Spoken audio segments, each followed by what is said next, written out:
देवास जिले के सतवास में प्रतिबंधित धावड़ा गोंद के मामले में नया मोड़ सामने आया है।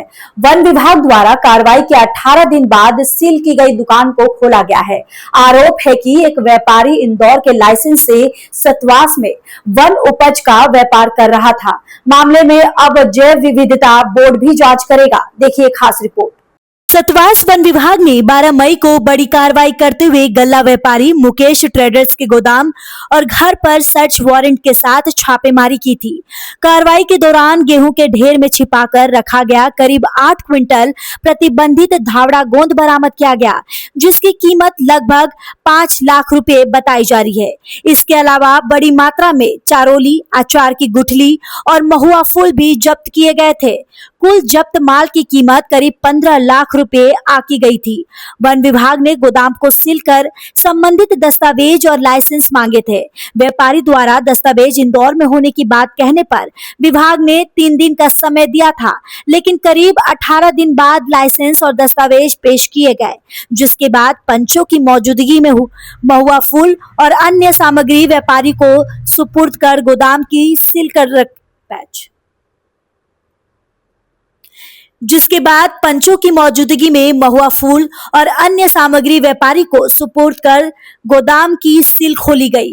हालांकि प्रतिबंधित धावड़ा गोंद को वन विभाग पहले ही अपने सरकारी गोदाम में सुरक्षित रख चुका है। मामले में अब जैव विविधता बोर्ड जांच करेगा।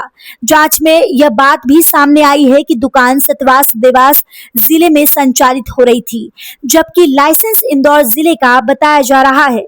साथ ही लाइसेंस में निर्धारित मात्रा से अधिक माल मिलने की भी बात सामने आई है, जिससे व्यापार में अनियमितताओं के आरोप और गहरे हो गए हैं। नियमों के अनुसार वन उपज की खरीदी पहले वन समितियों द्वारा ग्रामीणों से की जाती है, जिसके बाद लाइसेंसी व्यापारियों को विधिवत रसीद के साथ सामग्री बेची जाती है। ऐसे में अब सवाल ये है कि जांच के बाद वन विभाग और जैव विविधता बोर्ड व्यापारी पर क्या कार्रवाई करते हैं। विजय सिंह गौड़, सतवास देवास। 12 मई 2026 को मुखबिर की सूचना पर हमारे द्वारा जो यहाँ एक राठौर फैमिली में दबिश दी गई थी, उसके घर और गोदाम दोनों पर दबिश देने पर जो जिन उनके पास कोई वैधानिक दस्तावेज वन उपज से संबंधित नहीं था, तो मौका स्थल पर उनके द्वारा बताया गया कि उनके दस्तावेज जो है इंदौर में है। तो उस समय उनकी गोदाम सील करके वैधानिक कार्रवाई की गई। आगे जब उनके दस्तावेज प्राप्ति होने के उपरांत जिस तरह के दस्तावेज थे, उन वन मंडलों से संपर्क करने के बाद, पत्राचार करने के बाद, जानकारी प्राप्त होने के बाद आज उनके गोदाम की सील को विधिवत तरीके से सभी पंचों के सामने खोला गया। और उसमें जो है आज दिनांक पे जो मात्रा प्राप्त हुई, तो उसमें जब हमने उस दिन तौल नहीं की थी, उस दिन एक ऑक्यूलर मेथड से पता कर लिया था कितनी मात्रा है। आज एग्जैक्ट उसकी तौल आप सभी के सामने जो की गई, तो महुआ फूल मात्रा 4085 किलोग्राम, अचार गुठली 1 बैग 37 किलो का, ये उसकी गोदाम पर पाया गया।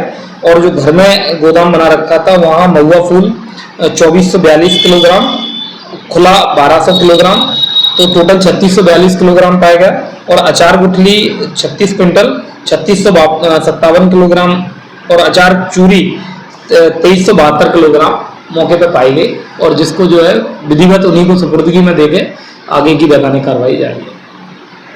कार्रवाई अभी आगे और चलेगी। इसमें कार्रवाई जो है अभी जैव विविधता बोर्ड के समक्ष जो है पूरे प्रकरण को रखा जाएगा। जैव विविधता बोर्ड ही इसके लिए जो है अधिकृत है। आगे की कार्रवाई संग्रहण संबंधी जो दस्तावेज थे, उनमें कुछ खामियां पाई गई हैं। संग्रहण संबंधित दस्तावेज, इनको जानकारी वन मंडल देवास को देनी चाहिए थी, जो इनके पास अभी तक उस संबंध में कोई भी दस्तावेज अप्राप्त है।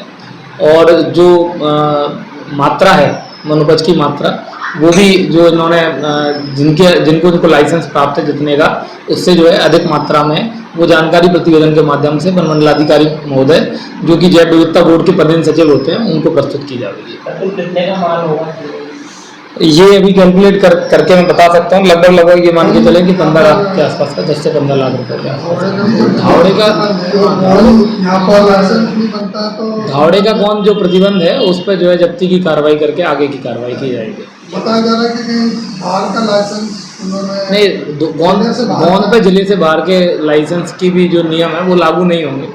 बाकी जो भी दस्तावेज उसने दिए हैं उनका एक बार उनको वनमंडलाधिकारी के समक्ष प्रस्तुत किया जाएगा, जो कि जैव विविधता बोर्ड के प्रधान सचिव होते हैं। तो जैसे ही उनके जो दिशा निर्देश होंगे उससे आगे की कार्रवाई की। वन विभाग के जो खरीदी के नियम जैसे समितियों के लेटर पर खरीदी होती है तो ये सारी चीज़ें उस संबंध में भी थोड़ी सी अनियमितता पाई गई है। वो सारे दस्तावेज जो है वनमंडलाधिकारी महोदय के समक्ष, जो कि जैव विविधता बोर्ड के प्रधान सचिव होते हैं, उनके समक्ष रखे जाएंगे और आगे की कार्रवाई उनके द्वारा की जाएगी। ठीक है।